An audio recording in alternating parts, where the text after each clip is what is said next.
रहस्यमयी ट्रेन। यह घटना एक ऐसी ट्रेन की है जो एक सुरंग में घुसी लेकिन कभी बाहर नहीं आई। इसके बारे में आज तक कोई कुछ पता नहीं लगा पाया है। कहानी 1911 में इटली में शुरू हुई, जब जेनेटी नामक एक इतालवी कंपनी ने एक ट्रेन बनाई। और ट्रेन की शुरुआत के लिए कंपनी ने 100 लोगों की एक सूची तैयार की, जिन्हें कम दूरी के दौरे पर ले जाया जाना था, जहां उन्हें मुफ्त में ले जाया गया और उनके भोजन की व्यवस्था की गई।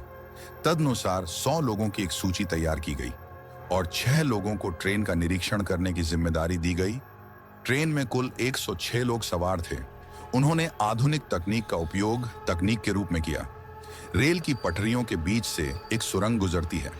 उस समय सुरंगें बहुत कम थीं और वे बहुत छोटी थीं, लेकिन सुरंग 8 मील लंबी थी और ट्रेन के प्रशिक्षणरत होने के कारण यात्रियों की अच्छी तरह से देखभाल की जाती थी। ट्रेन चलने लगी। कई लोगों ने ट्रेन को देखा, लेकिन जब ट्रेन सुरंग में घुसी तो लोग ट्रेन के बाहर आने का इंतजार करने लगे। लेकिन काफी देर तक इंतजार करने के बाद भी जब ट्रेन सुरंग से बाहर नहीं आई तो हर कोई हैरान रह गया।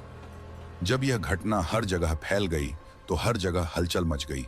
अखबारों ने इसकी सूचना दी और पुलिस कर्मियों ने उन लोगों से पूछा जिन्होंने ट्रेन को विभिन्न स्टेशनों पर देखा और गायब हो गई। पुलिस ने इलाके की तलाशी ली, लेकिन ट्रेन का कोई पता नहीं चल सका। 2 लोगों ने कहा कि वे ट्रेन के यात्री थे। वे ट्रेन से कूद गए, क्योंकि जब ट्रेन सुरंग में घुसी तो जोर की आवाज और सफेद धुआं निकला, जिसे देखकर वे डर गए और चलती ट्रेन से कूद गए। लेकिन उनकी मानसिक स्थिति ठीक नहीं थी और उन पर विश्वास करना मुश्किल था। जब इनका नाम यात्री सूची में आया तो सभी हैरान रह गए। कुछ दिन बाद मेक्सिको के एक डॉक्टर ने बताया कि कुल 104 मानसिक रूप से बीमार लोग उनके पास आए थे और अजीब अजीब बातें कर रहे थे। फिर लोग कयास लगाने लगे कि ये वही लोग नहीं हैं जो ट्रेन के साथ गायब हुए थे।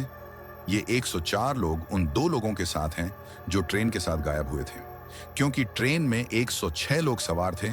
कुछ लोगों ने तो यहां तक कहा कि जेनेटिक कंपनी ने रूस, जर्मनी, रोमानिया और मैक्सिको में अलग अलग समय पर ऐसी ही ट्रेनें देखी हैं। लेकिन सबसे आश्चर्य की बात यह थी कि 1911 में चली ट्रेन जैसी ही एक ट्रेन मैक्सिको में देखी गई थी। सवाल था कि 71 साल पहले वे कैसे प्रकट हुए और जिनसे मिले उनकी मानसिक स्थिति ठीक नहीं थी और वे कहां गायब हो गए। जब इन सवालों का कोई जवाब नहीं मिला तो सभी ने इस बात पर सहमति जताई कि ट्रेन जरूर टाइम ट्रैवल का शिकार हुई होगी। आज तक किसी को भी ट्रेन के बारे में या वह वास्तव में कहां गई थी कुछ भी नहीं पता है। ये एक रहस्य बना रहा।